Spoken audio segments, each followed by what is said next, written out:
Fala pessoal, tudo bem com vocês? Muito bom dia, muito boa tarde, muito boa noite a todos. Vocês estão bem? Eu estou muito bem, graças a Deus, na medida do possível, né? Acabou de terminar o Grande Prêmio da Áustria. Um GP que eu posso dizer a vocês assim que eu divido ele em três partes, né? Muito impressionante nas primeiras voltas, sonolenta nas voltas ali intermediárias e muito bom nas voltas finais, né? Uma vitória, para mim, fantástica do Lando Norris, tá? Vamos falar um pouco mais aqui. Vamos primeiro falar os resultados, né? De como ficou a corrida e como ficou o campeonato, né? De pilotos e de construtores. Bom, o Lando Norris venceu, né?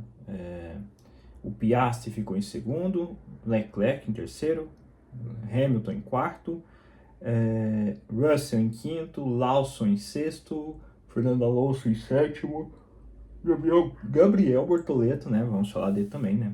Gabriel Bortoleto em oitavo, Nico Hülkenberg em nono, Esteban Ocon em décimo, Oliver Behrman em décimo primeiro, Isaac Hadjar em décimo segundo, Pierre Gasly em décimo terceiro, Lance Stroll em décimo quarto, Franco Colapinto em décimo quinto, Yuki Tsunoda também, vamos falar dele, em décimo sexto, e os que abandonaram foi o Alexander Albon, o Verstappen abandonou, o Antonelli e o Carlos Sainz, né?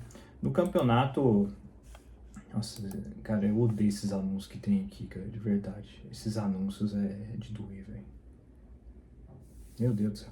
Enfim, bom, o campeonato de pilotos ficou o seguinte: o Piastri ainda se mantém na liderança com 216 pontos. Isso. Aí, peraí, eu cliquei aqui sem querer, isso. 216 pontos, é isso mesmo. O Lando Norris com 15 pontos atrás, a 15 pontos atrás com 201. Verstappen em terceiro com 155. George Russell em quarto com 146. Leclerc em quinto com 119. Hamilton em sexto com 91. Antonelli em sétimo com 63. Alexander Albon em oitavo com 42. Esteban Ocon em nono com 23. Hülkenberg em décimo com 22. O Hadjar em décimo primeiro com 21. Lance Stroll em décimo segundo com 14 pontos. Fernando Alonso também com 14 pontos, né, em décimo terceiro. Carlos Sainz em 14º com 13 pontos. Liam Lawson em 15º com 12. Gasly em 16º com 11. Tsunoda com míseros 10 pontos em 17º. Oliver Behrman em 18º com 6. Bortoleto, agora finalmente, né, ele pontuou, né? 19º com 4. E o Franco Colapinto é o único do grid no exato instante zerado na pontuação, né? No campeonato de construtores, a McLaren já ganhou esse campeonato, né? 417 pontos, tá em primeiro. A Ferrari em segundo com 210. A Mercedes em terceiro com 209, um baita jogo entre as duas equipes, né? Red Bull em quarto com 162. A Williams em quinto com 55. A Racing Bulls em sexto com 36. A Haas em sétimo com 29. A Aston Martin em oitavo com 28. A Sauber com 26 pontos em nono. E a Alpine em décimo lugar com míseros 11 pontos, né? Bom, primeiro de tudo, vamos para uma novidade muito positiva, que é o seguinte. Eu falo isso que é muito positivo porque eu gosto desse grande prêmio. Que é o quê? O grande prêmio da Áustria vai permanecer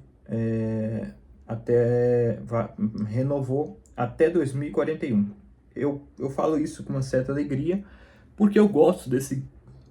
Cara, eu odeio explicar em vídeo, meu Deus. O Grande Prêmio da Áustria, ele permanece até 2041, tá? Até 2041, né? É um circuito que eu gosto bastante, tem muitas corridas boas lá, corridas boas nesse circuito, né? E acho que, como eu já falei, né? Dá para incluir esse Grande Prêmio talvez nisso, né? Foi uma corrida boa, não foi uma corrida excepcional, não foi uma corrida ótima, mas para mim foi uma corrida boa, né? Eu não sei se a minha régua de rigorosidade talvez interfira em alguma coisa, né? Mas enfim, né? Mas assim, já começa já com o Carlos Sainz, que final de semana asqueroso do Carlos Sainz, né? O Carlos Sainz, primeiro, teve ontem na qualificação abominável, alegou que estava com um problema no carro, E hoje, na largada, ele não conseguiu largar. E quando largou, parece que teve um problema nos freios do carro dele, permaneceram travados, né? Os freios, e aí ele teve de abandonar, nem começou a corrida nem nada, né? Então, fim de semana para esquecer dele, né? Na verdade, pra gente olhar bem, é pra esquecer a Williams, né? A Williams tem que esquecer esse final de semana, porque na volta 17 o álbum abandona, né? Também por problemas mecânicos, né? E ali, logo na largada, a gente tem um toque ali do Verstappen e o Antonelli. O Antonelli faz o clássico que a gente chama aqui na Fórmula 1 de dive bomb, né? Dive bomb é tipo você se atirasse na curva no último instante, assim, vamos dizer, sabe? E o Antonelli tentou fazer isso, travou os pneus e bateu no Verstappen, e ele e o Verstappen acabaram abandonando a corrida, né? O Verstappen, a última vez que abandonou a corrida, foi no Grande Prêmio da Austrália de 2024, salvo engano, tá? Quando ainda tinha um carro dominante, né? Eu acho que é a primeira vez que ele abandona sem ter um carro dominante, né? Também queria falar aqui também do belíssimo duelo que teve das duas McLarens, né? Eu critiquei muito a McLaren ano passado e um pouco desse ano também por essa questão de ordem de equipe e tudo mais, mas fico muito feliz que a McLaren, enfim, largou isso de mão, né? Tipo assim, eles entenderam finalmente, né? Demorou, mas pelo menos eles entenderam a disputa, né? E acho que a disputa entre o Lando Norris e o Piastri, para mim, ela é icônica, num certo sentido, porque é o seguinte, porque mostra o quanto o Lando Norris, às vezes, ele tem alguns momentos em que o parafuso dele cai, né, como caiu no Canadá e tudo mais, mas o quanto ele foi fantástico nessa disputa, porque em nenhum momento o Piastri tinha intenção de poupar, né? Era nítido na corrida toda que o Piastri estava sempre correndo atrás do Lando Norris. E se ele fizesse isso, tchau, tchau, bye, bye. Né? Então, não sei de onde é que eu peguei essa gíria escrota que eu acabei de falar, mas enfim. Então, o Lando Norris, para mim, foi muito sábio na disputa, né? Sim, cometeu alguns errinhos aqui ou ali, né?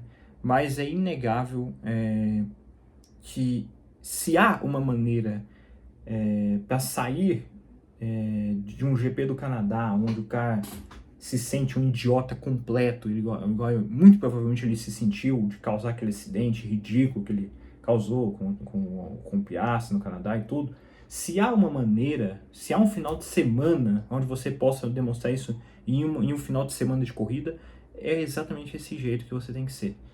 O Norris lidou com uma pressão o tempo todo do Piastri e acho que isso tem que ter um certo mérito do Norris, né? Se as pessoas não se poupam de criticar o Lando Norris, as pessoas não deveriam se poupar nos momentos em que o Norris também tem momentos muito bons também, né? Inacreditavelmente, o Piastri também cometeu alguns erros. Teve um certo momento ali, na volta 20, em que o Piastri quase bate no Lando Norris. E assim, sem necessidade. Também seria uma burrice do Piastri. Uma burrice de escala até igual, talvez, à do Canadá, né? Porque ele não tinha, ali naquele momento, ele não tinha a menor condição para tentar fazer nada, mas ele resolveu ir por alguma coisa assim que foi na cabeça dele, né? Na cabeça dele, daria certo e tudo, né? Ele até se desculpou diante disso, depois que a corrida terminou. O Piastri viu o quanto é que ele foi prejudicado com isso, né? E ele até se prejudicou com isso, né? Porque ele travou os pneus e aí causou aquele efeito, né? Tipo assim, da raspagem no pneu, né? E o pneu ele fica desbalanceado e o pneu atrapalha o desempenho dos outros pneus e do carro como um todo, porque o carro fica desbalanceado, né? Então o carro perde o balanço ideal e tudo, então tudo causa uma travada de pneus, né? Mas assim, sabe, mas é interessante que a estratégia das equipes maiores ali, que estavam liderando, era de médios para duros e para médios, né? E detalhe, né? Foi um grande prêmio muito quente, o dia mais quente desse final de semana. Assim que eu soube pela transmissão que o dia hoje seria quente, eu sabia, pô, as McLaren vai dominar. né? E dito e feito, né? Porque já na largada a gente nota isso já. Já na largada é nítido que as duas McLaren já estavam em outra categoria. Já estavam em outra categoria as duas, né? E assim, sabe, para mim, acho que muito bom o final de semana do Lando Norris. Acho que ele depositou alguma esperança para ele mesmo, né? Acho que uma esperança que ele mesmo destruiu, né? No final de semana anterior, né? Mas eu acho assim que ele mostrou que ele tem sim essa condição, mas eu ainda quero antes de selar qualquer coisa, quero me confirmar se isso vai progredir ou se isso foi uma coisa momentânea, né? Igual eu temo que seja, né? Porque existe você ter finais de semanas como esse que o Lando Norris teve, né? Uma vez, e existe você ter esse final de semana que o Lando Norris teve várias vezes, né? E, bom, acho que no atual cenário, se a gente tem a dúvida que o Lando Norris vai permanecer com isso, é porque, infelizmente, a gente sabe que isso é momentâneo, né? Mas eu quero acreditar, né, honestamente, para o bem do campeonato, né? Porque agora basicamente as duas McLaren na disputa. Agora não tem, assim, para mim, eu já coloco o Verstappen fora dessa medida aí, tá? Não só pela questão do toque, né, que teve dele na primeira volta com o Antonelli em cima do Verstappen, mas é também porque o Verstappen hoje está mais correndo risco de perder a terceira posição para o Russell e possivelmente para o Leclerc do que para disputar algum tipo de campeonato. Então, enfim, né? Eu também queria falar das Ferraris, né? As Ferraris também muito bem, né?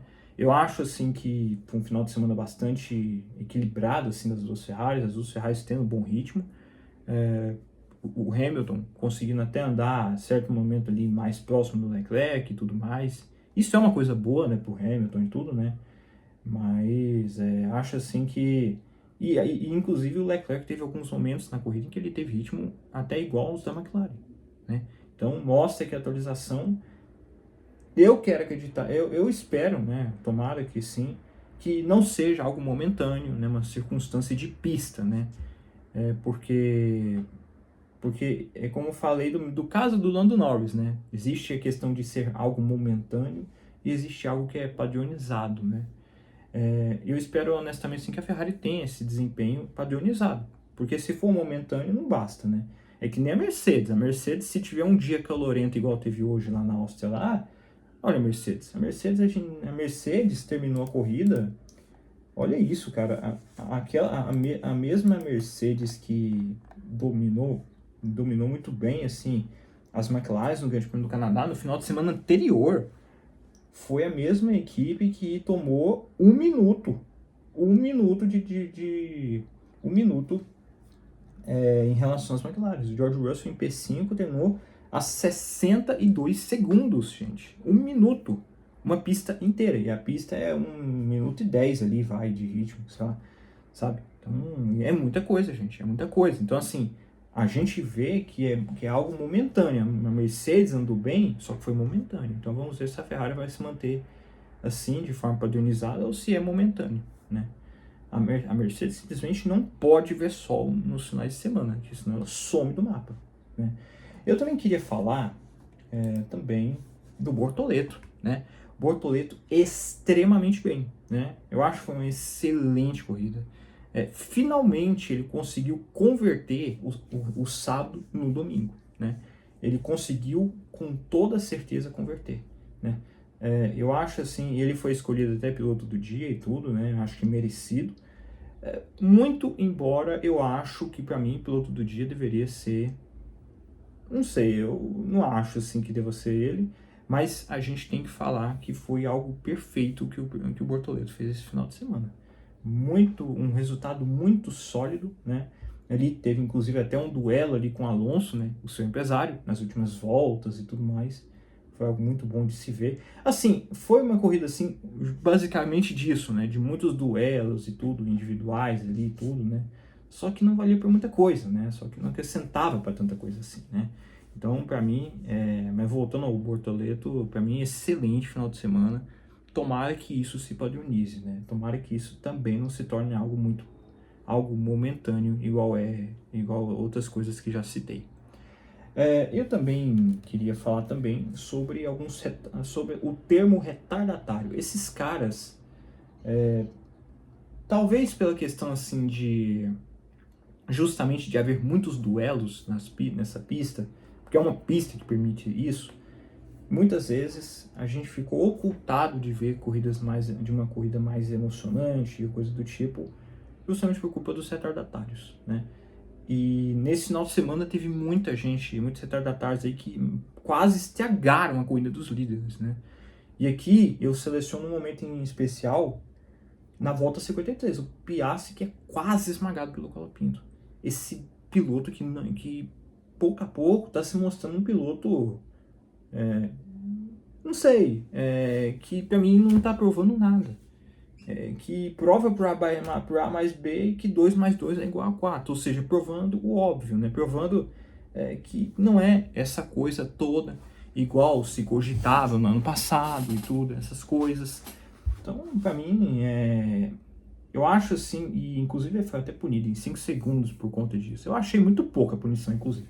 Porque ele literalmente quase esmaga o Piastri, coloca o Piastri na grama, né?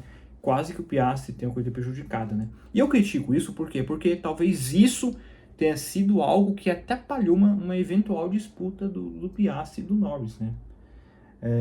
Então, assim, sabe? Então, assim, sabe, eu particularmente critico um pouco isso, né? Também, outros pilotos aqui que eu tenho que falar também aqui, só que eu faço momentaneamente, que eu já perdi minha paciência já de falar do Tsunoda, porque o Tsunoda mostrando que não tem calibre para ser piloto grande. Ele é um piloto mediano. Eu já disse isso milhões de vezes e eu torno a dizer isso de novo. É um piloto que já atingiu seu teto, mas a gente não pode culpar a Red Bull, a gente não pode tirar a Red Bull dessa conta, né? Uma equipe omissa, né? E que coloca esses pilotos de meia tigela para pilotar o segundo carro do Red Bull, né? Então ela é omissa a isso, ela é omissa, é a Red Bull quem se enfia nessa situação. Se a Red Bull hoje está com 162 pontos no campeonato e todos os pontos são do Verstappen, é porque a Red Bull quis isso. A Red Bull quem procurou isso. A Red Bull não se interessou em procurar um piloto de ponta. Preferiu colocar esse meia tigela aí para pilotar um carro da Red Bull, né? Então é muito complicado falar sobre isso, né? Mas então, senhores, no mais, acho que é isso, né? Eu acho que outro destaque também, acho que mais uma vez também o Nico Hülkenberg, que mais uma vez conseguiu converter, né? E assim, a gente também tem que dizer o seguinte também, né? Como foi uma corrida com 2 paradas, muitos pilotos tentaram uma só parada, né? Então, exemplo, o Liam Lawson, por exemplo, né? O Liam Lawson que para mim fez um final de semana muito bom também, né? Fez um final de semana dando sempre à frente do Radiar, acho que é o primeiro final de semana disso, o que eu acredito que também deve ser algo momentâneo. O GP da Áustria foi bem momentâneo, né? Cheio de coisas que não estávamos acostumados a ver aconteceu, né? O Liam Lawson andando bem, o Fernando Alonso e o Fernando Alonso também andando assim, isso o Fernando Alonso andar bem é padrão, né? Mas enfim, né? Mas assim, alguns carros optaram por fazer uma estratégia só de uma parada, né? Então isso o Bortoleto estar aqui em oitavo é muito mérito também do Bortoleto, porque ele foi um dos que optou por fazer 2 paradas, né? Foi extremamente arriscado, né? Se ele tivesse feito uma parada, possivelmente ele estaria ali atrás do George Russell, né? Que inclusive em algum momento ali o Bortoleto estava inclusive tendo até um ritmo igual, para não dizer melhor que o do Russell, né? Então, para vocês verem como a Mercedes muda completamente quando o clima quente entra em cena, né? Assim, como se diz, né? Uma corrida, como já falei, né? Com muitas disputas aqui e tudo mais, né? Mas, como eu falei para vocês, eu acho assim que foi uma boa corrida, uma corrida dividida em 3 partes em termos de emoções, né? Mas, mais uma vez, eu reitero o que eu quero dizer aqui. Meus parabéns ao Lando Norris. Eu tenho minhas críticas a ele, né? Tenho. Mas, nossa, parabéns mesmo pela corrida extraordinária, né? Eu talvez nem tenha falado isso, né? Porque eu falo tanta coisa que às vezes até esqueço. Mas assim, uma coisa também que eu notei nessa disputa do Norris e do Piastri é que o Norris sempre soube exatamente o que fazer ali, né? Apesar de alguns errinhos, o Norris sempre soube o que fazer na disputa, né? Sempre pedindo informações e tudo. É isso mesmo que a gente quer ver, né? Só que, como eu já falei, se ele quer entrar nessa disputa do campeonato, o que pelos pontos já está automaticamente, ele tem que ter esse tipo de final de semana de forma padrão. E não algo momentâneo, né?